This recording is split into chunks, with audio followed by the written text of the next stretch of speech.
সবাইকে স্বাগত জানাচ্ছি আমার দেশ টপ নিউজে। সঙ্গে আছি তাহমিনা তাসির।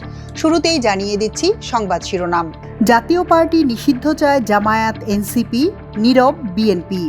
জাতীয় পার্টিকে দিয়ে আওয়ামী লীগকে ফেরানোর পরিকল্পনা চলছে বললেন আসিফ মাহমুদ। ভোট বানচালের চেষ্টায় আওয়ামী লীগ, জানালেন স্বরাষ্ট্র উপদেষ্টা। আইএসপিআর এর বক্তব্য প্রত্যাখ্যান গণ অধিকার পরিষদের। বাংলাদেশে রাজনীতি কিভাবে করে জিএম কাদের, প্রশ্ন রিজভির। খালেদা জিয়াকে সাজা দেয়া বিচারপতি আখতারুজ্জামানের পদত্যাগ। চট্টগ্রাম বিশ্ববিদ্যালয় এলাকায় ১৪৪ ধারা জারি। এবার বিস্তারিত। ফ্যাসিবাদী আওয়ামী লীগের অন্যতম সহযোগী হিসেবে জাতীয় পার্টির রাজনৈতিক কার্যক্রম নিষিদ্ধ চায় জামায়াতে ইসলামী ও জাতীয় নাগরিক পার্টি এনসিপি। তবে এতে সায় মেলেনি দেশের প্রধান রাজনৈতিক দল বিএনপির। রোববার সন্ধ্যায় প্রধান উপদেষ্টা অধ্যাপক ডক্টর মোহাম্মদ ইউনূসের সঙ্গে পৃথক বৈঠক শেষে সাংবাদিকদের এমনটা জানান জামায়াত ও এনসিপির প্রতিনিধিরা। অন্যদিকে বিএনপি মহাসচিব মির্জা ফখরুল সাংবাদিকদের জানান, জাতীয় পার্টি নিষিদ্ধের ব্যাপারে প্রধান উপদেষ্টার সঙ্গে বিএনপির কোনো আলোচনা হয়নি। প্রেস সচিব শফিকুল আলম জানান, জাতীয় পার্টি নিষিদ্ধ নিয়ে আলোচনা হলেও এ নিয়ে রাজনৈতিক দলগুলোর মধ্যে কোনো ঐক্যমত হয়নি। এদিকে ফেব্রুয়ারির প্রথমার্ধে নির্বাচনের ব্যাপারে সরকারের দৃঢ় অবস্থানে রাজনৈতিক দলগুলোর সায় মিলেছে বলেও জানান প্রেস সচিব। জামায়াতের নায়েবে আমির ডাক্তার সৈয়দ আব্দুল্লাহ মোহাম্মদ তাহের জানান, জাতীয় পার্টি আওয়ামী লীগের দোসর ছিল। আওয়ামী লীগের ব্যাপারে যে সিদ্ধান্ত নেওয়া হয়েছে একই ধরনের সিদ্ধান্ত জাতীয় পার্টির ব্যাপারেও নেওয়া যেতে পারে, একথা প্রধান উপদেষ্টাকে জানানো হয়েছে।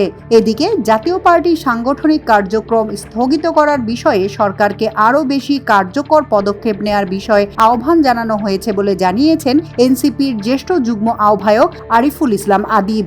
রোববার রাতে প্রধান উপদেষ্টার সঙ্গে বৈঠক শেষে সাংবাদিকদের তিনি একথা বলেন। ফ্যাসিস্ট আওয়ামী লীগ আমলে একের পর এক অবৈধ নির্বাচনে অংশ নেওয়ার মাধ্যমে সেগুলোকে বৈধতা দেয়া এবং কার্যক্রম নিষিদ্ধ একটি দলের পক্ষে ঝান্ডা ধরার অভিযোগ এনে এনসিপির পক্ষে এ দাবি জানানো হয়েছে।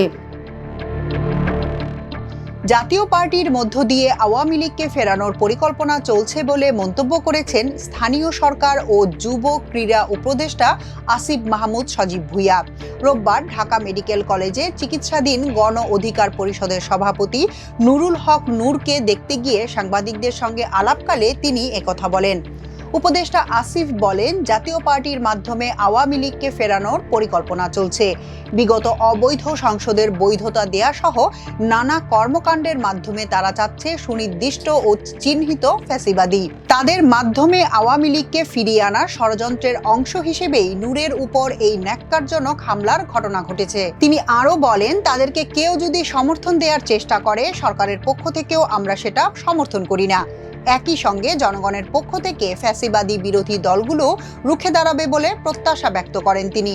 নূরের উপর হামলাকারীদের বিচার হবে উল্লেখ করে উপদেষ্টা বলেন, রাজনৈতিক দলের প্রধান নূরের উপর যেভাবে হামলা হয়েছে, আওয়ামী লীগের আমলেও এমন হামলা হয়নি। এমন ঘটনায় যারাই জড়িত থাকুক না কেন, এই হামলার সমাধান এই সরকারকেই করতে হবে এবং বিচার করতে হবে। উপদেষ্টা বলেন, কোনটা মব আর কোনটা রাজনৈতিক কর্মসূচি সেটা আগে বুঝতে হবে। একটা নিবন্ধিত দলের কর্মসূচিকে কিভাবে মব বলা হয়, এমন প্রশ্ন করেন উপদেষ্টা আসিফ। স্বরাষ্ট্র উপদেষ্টা অবসরপ্রাপ্ত লেফটেন্যান্ট জেনারেল মোহাম্মদ জাহাঙ্গীর আলম চৌধুরী বলেছেন, আওয়ামী লীগ নির্বাচন বানচালের চেষ্টা করছে এবং করবে। তাদের প্রতিহত করতে জনগণ এবং রাজনৈতিক দলগুলোকে এগিয়ে আসতে হবে।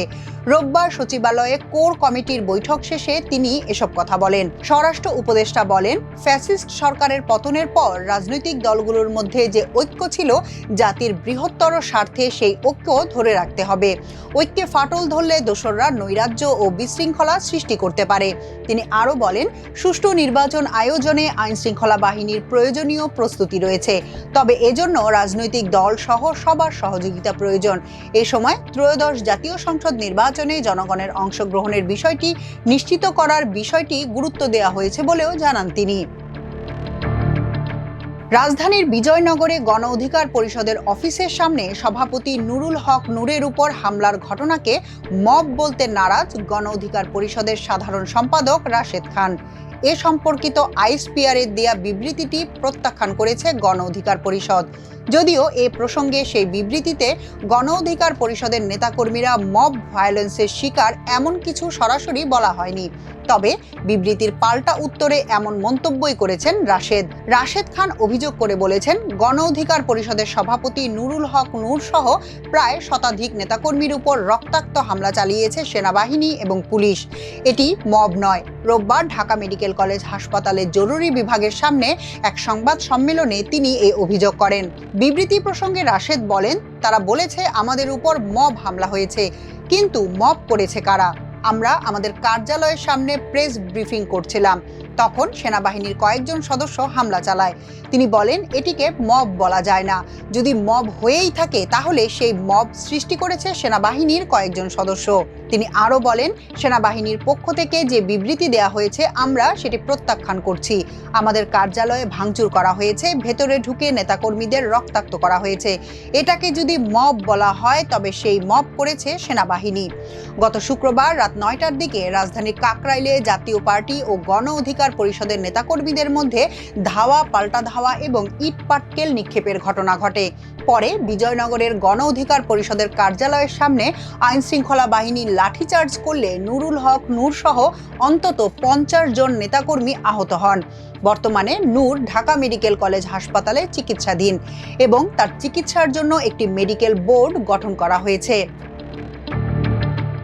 জাতীয় পার্টির চেয়ারম্যান জিএম কাদেরের সমালোচনা করে বিএনপির সিনিয়র যুগ্ম মহাসচিব অ্যাডভোকেট রুহুল কবির রিজভী বলেছেন, তারা বাংলাদেশের রাজনীতির কথা বলছে, এটাই তো সবচেয়ে অবাক করার বিষয়।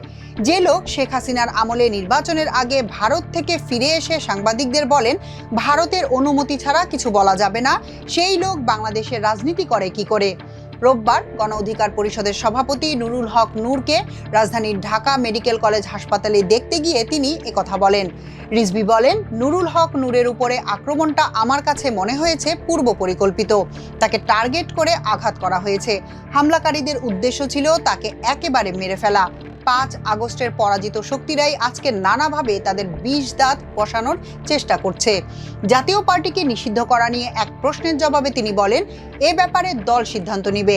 ফ্যাসিস্টের দোসররা কখনোই বাংলাদেশের স্বাধীনতা, সার্বভৌমত্ব এবং গণতন্ত্রকে স্থিতিশীল হতে দেবে না, কারণ তাদের হাতে অনেক টাকা আছে। জিয়া অরফেনেজ ট্রাস্ট মামলায় বিএনপি চেয়ারপারসন ও সাবেক প্রধানমন্ত্রী বেগম খালেদা জিয়াকে 5 বছর সাজা দেওয়া বিচারপতি ডক্টর আখতারুজ্জামান পদত্যাগ করেছেন। রোববার পদত্যাগপত্র জমা দেন তিনি। অনিয়মের অভিযোগের ব্যাখ্যা দিতে ছুটিতে পাঠানো হাইকোর্টের বিচারপতি মোহাম্মদ আখতারুজ্জামানকে তলব করে সুপ্রিম জুডিশিয়াল কাউন্সিল। গত 1 জুলাই সশরীরে হাজির হয়ে তাকে ব্যাখ্যা দিতে বলা হয়েছিল। সেই ব্যাখ্যা দিয়েই প্রধান বিচারপতি ডক্টর সৈয়দ রেফাত আহমেদের কাছে রোববার পদত্যাগপত্র জমা দেন তিনি। এরই মধ্যে পদত্যাগপত্রটি রাষ্ট্রপতির কাছে পাঠিয়েছেন সৈয়দ রেফাত আহমেদ। এর আগে গত 23 মার্চ বিচারপতি মোহাম্মদ আখতারুজ্জামানের বিষয়ে পূর্ণাঙ্গ তদন্তের নির্দেশনা দিয়েছিলেন রাষ্ট্রপতি। প্রধান বিচারপতি ডক্টর সৈয়দ রেফাত আহমেদ গত বছরের 16 অক্টোবর দুর্নীতি ও শেখ হাসিনা সরকারের দোসর হিসেবে কাজ করার অভিযোগের ভিত্তিতে 12 বিচারপতিকে ছুটিতে পাঠান। একই সঙ্গে তাদের বেঞ্চ না দেওয়ার সিদ্ধান্ত নেওয়া হয়।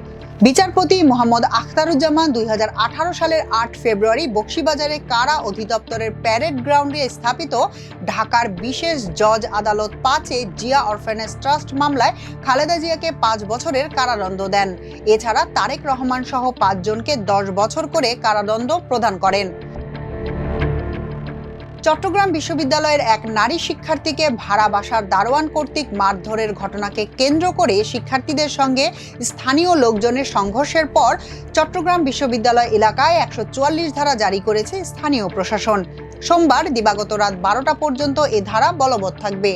রোববার বেলা 3টার দিকে হাটহাজারী উপজেলার নির্বাহী কর্মকর্তা মোহাম্মদ আবদুল্লাহ আল মুমিন স্বাক্ষরিত এক বিজ্ঞপ্তিতে এ তথ্য জানানো হয়।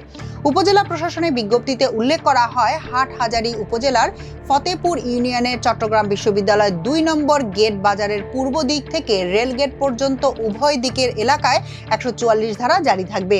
এছাড়া 2 নম্বর গেট এলাকায় সভা, সমাবেশ, বিক্ষোভ, গণজমায়েত কিংবা অস্ত্র পরিবহন সম্পূর্ণ নিষিদ্ধ। উল্লেখিত এলাকায় 5 জনের বেশি ব্যক্তি একসঙ্গে চলাচল করতে পারবেন না। উপজেলা নির্বাহী কর্মকর্তা মোহাম্মদ আব্দুল্লাহ আল মুমিন বলেন, শান্তি ও শৃঙ্খলা বজায় রাখার লক্ষ্যে এই সিদ্ধান্ত নেওয়া হয়েছে। এর আগে শনিবার রাত 12:15 থেকে রোববার দুপুর পর্যন্ত বিশ্ববিদ্যালয়ের 2 নম্বর গেট এলাকায় স্থানীয় বাসিন্দাদের সঙ্গে শিক্ষার্থীদের সংঘর্ষ ও পাল্টাপাল্টি ধাওয়ার ঘটনা ঘটে। সংঘর্ষে উপাচার্য অধ্যাপক মোহাম্মদ কামাল উদ্দিন, প্রক্টর অধ্যাপক তানভীর মোহাম্মদ হায়দার আরিফ ও অন্তত 180 শিক্ষার্থী আহত হয়েছেন। স্থানীয় বাসিন্দাদের দাবি, এই ঘটনায় তাদের পক্ষের আহত হয়েছেন 10 থেকে 12 জন। এখনকার মতো এ পর্যন্তই। সবাই ভালো থাকুন, সুস্থ থাকুন আমার দেশের সঙ্গে। চ্যানেলটি ভালো লাগলে সাবস্ক্রাইব করুন। আল্লাহ হাফেজ।